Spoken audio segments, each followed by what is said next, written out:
but more importantly is the area after this, which is where we start finding fun monsters.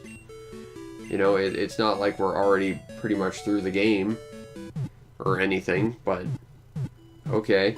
Pokemon Crystal. This was the final entry in the second generation of Pokemon, which made it an amalgam of pretty much everything the previous two versions had accomplished and more, with of course the core idea being to improve of what the first generation did, which was to be a kick-ass monster catching and raising RPG, and it does it very, very well, but it still has a few growing pains. Now, I was pretty excited to play this one because back in the day I had Pokemon Silver, and everyone I knew had Gold because Gold makes it better than Silver, I guess? I knew literally 0 people who had Crystal, and I gotta say, it was nice to relive the memories, although it's a little bit rustier than I remember. Now, the story follows you, once again, a 10-year-old boy, or girl this time, but only in Crystal, so shoutouts to equality, but only in this one. But the nice thing is they actually kept that as a standard, which is surprising because this is a series that introduces a lot of mechanics and then immediately gets rid of them. Cosplaying Pikachu says hi, by the way.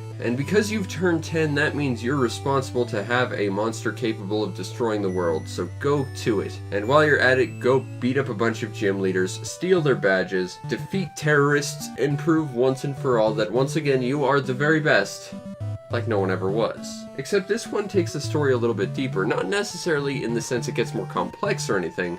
To a degree that's the case, but it has a lot more backtracking, it has a lot more plot twists and plot developments, especially with Team Rocket and your new rival who's sort of out to defeat them as well. You know, I think from a story perspective, they took what the groundwork was that Pokemon 1 laid, and then they expanded it and said what happens in the future, how do people get more ambitious, and how do we get more ambitious as storytellers and game developers, and it works out quite well, I think. And that actually leads a lot into game progression as well, because just as you think you're about to finish the game and prove once and for all how amazing you are, the game then just says, whoa, whoa, whoa, hold up, you're not the very best.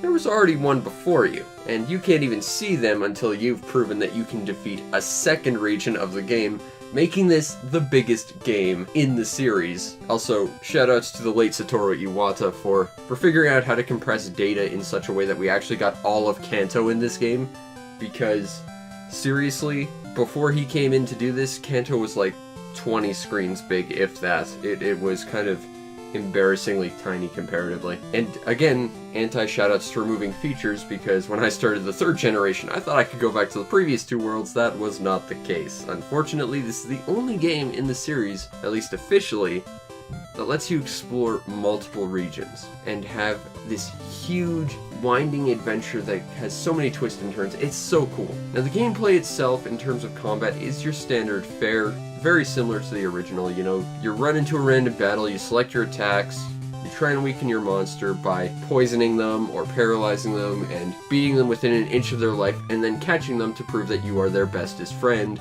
Somehow, because poisoning and beating people within an inch of their life is what best friends do, I guess. But seriously, it all works really well. However, I did notice something that comes across strange, and it is in a very broad sense across pretty much everything in this game, and that is, this game just seems to like to make things take a lot longer. Now, that works great in the sense that it is an extra long game, it has 2 regions, that's amazing, you've got twice as big an adventure, but while it works on the macro scale, on the micro scale, not so much, I feel. A great example is, in Generation 1, offhandedly, I can think of all of like 2 monsters that learn attacks after level 50. In this game, pretty much my entire team, by the time I was finished, was still learning attacks at like 60. And to push this further, while this game adds a lot of new monsters, we'll talk about that in a sec, pretty much every monster that's been introduced in this game, or most of the abilities as well, are designed more or less to play defensively and to prolong fights as opposed to getting them done faster. And while focusing on getting through fights faster isn't necessarily the best thing in the world, it's just sort of strange that everything just seems to be stalling out to make the game seem to try and take as long as possible. And like I said, there's one who came before you, and he's the strongest trainer in the entire series, and it takes forever to even get up to his level, assuming you want to fight him on an equal playing field.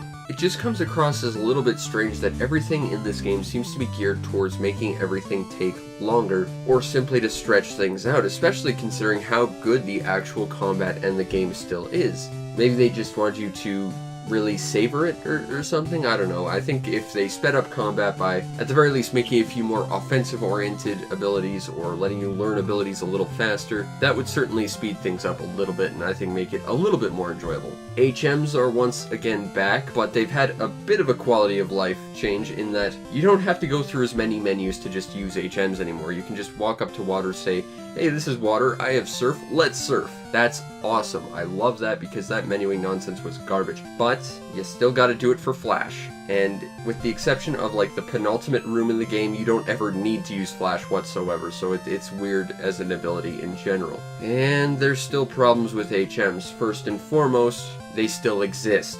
I mean, you have to take up a monster slot with an ability you can't get rid of that's really only used to explore the world. That basically means that you have to at least shelve 2 characters in your team to know all the HMs, possibly more because, shocker, there's even more HMs now that there's Whirlpool and Waterfall, and only like 3 water types in the entire game learn all 3. So if you want all the water type HMs, chances are, unless you're gonna go for like a Chincho, which actually I do recommend because they're awesome, well, you're gonna at least have to block out 2 members of your party just to have all the water HMs. Granted, you're not going to be using them all at once, but still, if you don't want to hit a roadblock and have to track all the way back to town to swap your team out, it's just sort of a thing you're going to have to do, and it doesn't get much better from here in terms of the actual games for HMs for a while. But at least Next Generation gave us Tropus, which gave us pretty much all the HMs you could ever need in one place. In addition to HMs, there's quizzically TMs, the normal standard attacks that can also be used to explore the world, but it feels really half-assed and, again, kind of defeats the purpose of the HMs in general. First and foremost, you have Rock Smash, which lets you smash rocks, and sometimes you might catch a monster who is hiding under a rock. Or you've got Headbutt, which lets you headbutt specific trees to try and catch all of 2 exclusive monsters through that means. And the sad thing is, while those monsters are great, they only show up in a randomized 1% of all trees as dictated by your preset character number. Oh dear.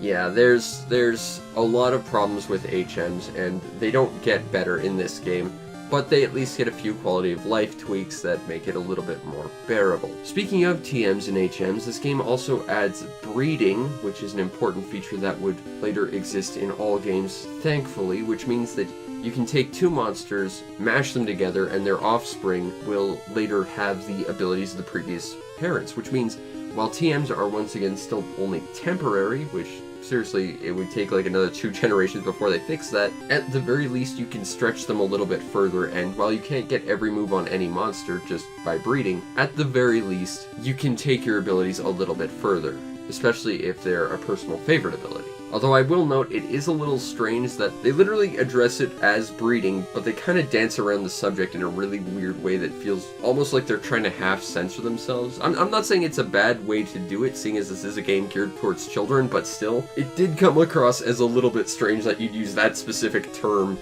and then just kind of completely ignore it entirely. In addition to extending the game in terms of just combat, because this is a new generation, it features new lands with never-before-seen monsters. And that's exciting. Think about all the possibilities. Except that like 90% of them don't show up until you're at least halfway through the game. Like seriously, I didn't start running into like the really fun ones until I had at least 8 gym badges. That's really depressingly sad. And maybe it's just because some of them were actually really awesome, like Skarmory, but still, that's all kinds of sad. And while we're at it, while Pokemon Crystal does try and combine the exclusives of previous iterations so that you get kind of like the best amalgam of all the best monsters, they cut the best monster of Generation 2, Ampharos, and I'm personally kind of bitter about that. Ampharos forever. But yeah, you can't even see half the awesome monsters until after you've beaten the game once and seen like the second half of the game. It's really bizarre. In addition to the new monsters, there's also 2 new types, although they're a little bit strange because each type only has like not even half a dozen monsters, and one of the types, Steel in particular, doesn't even have a pure type. They're just mixed, which means you never really get to understand the beauty that is a pure Steel type, and you wouldn't until the next game with the Mighty Mawile. And the other new type, Dark, while it does have a grand total of 1 pure type, Shouts to my girl Luna over here. But it just seems weird that neither type really does have really much of an impact overall in terms of the total number of monsters in this game, especially considering that there's a grand total of 2 gyms, each one focused on the new types. But they're so hampered by it too, because there's so few choices. But on the bright side, having more monsters means that monster trainers are no longer trapped using like 3 different monsters based on their character type. In fact, they kind of mixed up the character archetypes a little bit so that no one was really necessarily as glued into the monsters they were stuck using. So a sailor is not necessarily stuck just using Machop and Tentacool now, which is a huge relief, because that was really my biggest problem with the first game. Don't get me wrong, the first game had a crap ton of problems, but the fact that when you walked out and you saw this character on screen, you knew exactly what you were going to be fighting, and that made it very, very boring, especially because you're limited to only 150. 250 monsters gives you a wider array of monsters to potentially run into and catch, and it does mean that characters that, even if they were stuck in their archetypes still, even though they're not really at least as much, makes gameplay miles better than the previous iteration. I'm not going to say that fixes everything, but it certainly makes it a lot more enjoyable. And while this game adds all sorts of new mechanics, like an actual proper weekly calendar and a day and night cycle, they're horribly underutilized. The day-night cycle basically just says during the day you're going to run into all the monsters, and at night you're only going to run into the nocturnal owl monster. All one of them. Hooray. And the weekly calendar, while that does have some really inspired moments, such as the bug catching contest, which happens twice a week, other than that, the only other thing it really means is you can run into one specific NPC every day that will give you one freebie at certain spots on the map. So unless you know you're looking for them, you might not ever see one, or you'll just randomly walk into them completely confused about it. And that's really about the extent of that system. And it's not even really all that innovative, because I've seen games do this before. Tengai Makio Zero on the Super Famicom did this, and it did to a much greater extent from what I recall, because it had like actual special events and stuff. So while it is an improvement over the previous iteration of Pokemon in terms of content, there's still a lot here that needs to be worked on, and a lot of it just doesn't seem to really function all that well. And I mean, again, day and night cycle isn't featured in the next generation at all.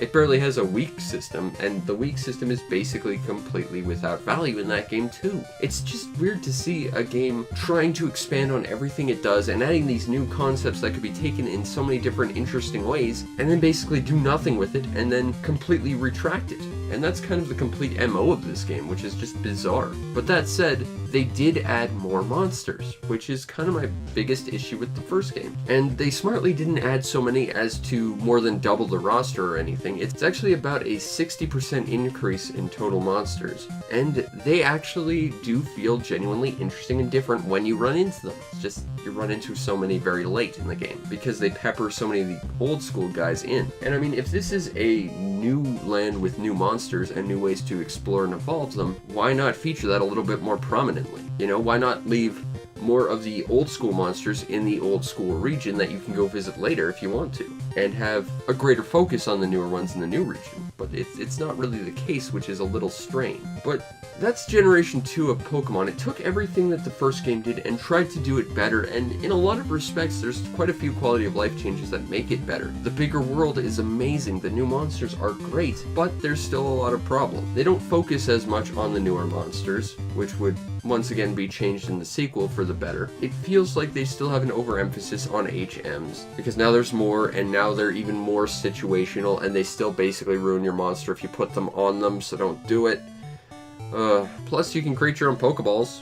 I mean, it takes a full day to do it, but the idea of adding new balls that catch things in a slightly different circumstance and have better chances, that's really cool. There's so much about this game that I really like.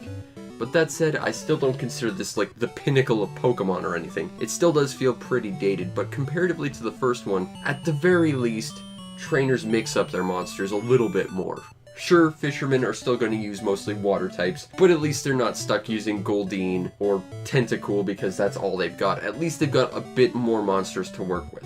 And I think just because of a lot of simple changes, such as adding more monsters and, you know, mixing up the character roster and stuff, that makes this game all the better. I'm still not going to say this is the best Pokemon ever, but I would definitely say it's getting its way up there. And This definitely shows that they actively were trying to improve the series, and I think they did kind of spectacularly, even though there are still a lot of problems I see with this game. Overall, in terms of gameplay, Pokemon Crystal is excellent, and that was built upon a game that was on its own pretty excellent too. Now the overall presentation to Pokemon Crystal is, for what it is, pretty damn amazing. You have new character sprites which were based on Pokemon Yellow and indeed the anime before it, so they're no longer quite as weird as they were in very early Gen 1, especially like Pokemon Green. Seriously, you should go look at some of those really old Pokemon sprites. They are kind of awkward and laughable in some ways, as well as adding character animation for the monsters when they're thrown out. Once again, leading to the classic Pokemon problem of being a feature that would be removed and not seen for like another 3 console generations later. Well, you can't win them all, I guess. Seriously, why did they remove that? I don't know. But there's lots about this visually that just looks amazing. And it makes the exploration of this brand new world, and even revisiting the old world and seeing what's new and different, all the more satisfying and interesting. And audio-wise, I mean, it's Pokemon. The soundtrack is going to be tremendous, and indeed it is. There's literally nothing about the soundtrack that you can really say anything bad about. They even take some of the old soundtracks from the previous iteration that weren't all that good and try to remix them in ways that were a lot more pleasant. They might not be perfect, they might not be something I'd put on my iPod to listen to at any point, but they're better. Significantly better, leading to a tremendous presentation, especially for the Game Boy Color. This game feels like it pushes the Game Boy Color really hard and really well. Now, if you want a copy of Pokemon Crystal, cheapest official copy I can see here, and of course being Pokemon, there's 1,000,001 pirate knockoff versions of it out there. Cheapest English authentic version I'm seeing right now, $50. I didn't spend quite that much, but I gotta say that's pretty consistent. These Pokemon games tend to go for a lot, and like I said, there's lots of pirate iterations out there too, and the sad thing is, even if you get an authentic version, because these were made so much and people played them a lot, there's a good chance the battery will also be drained, so you gotta make sure there's an authentic, like, working battery in there, because while you can replace them, if you're not good with your hands like me, it's a bit of a pain. I've done it, but it's definitely not an enjoyable experience. But either way, you're probably not going to be getting away with Pokemon Crystal for less than maybe $30 if you're lucky to find one. This game definitely holds its price a fair bit, and I have to say, it's pretty worth it. Like I said, this is one of the biggest Pokemon adventures there really ever was, even to this day. It's the only one that allows you to go back and explore newer iterations of existing worlds, and while it might not have as many features and it might have plenty of problems, Pokemon Crystal I still see as being one of the best, if not the best. Don't get me wrong, I have my personal favorites over top of this, and I still think that's probably the best. But Pokemon Crystal is one of the most impressive games in the entire series, just because of the sheer amount of content and what it tried to do at the time.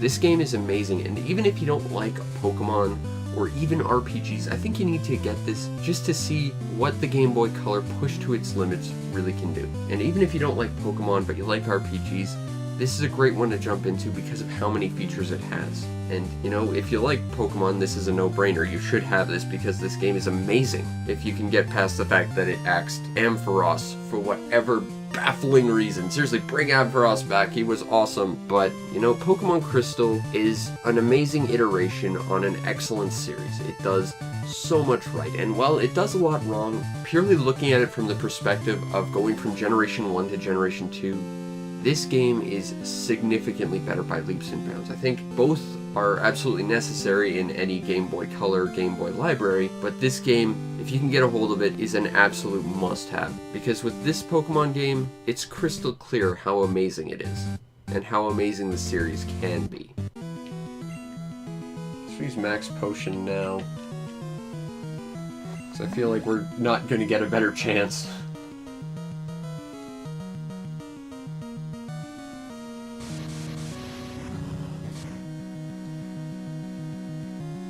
That was more damaging than it should have been.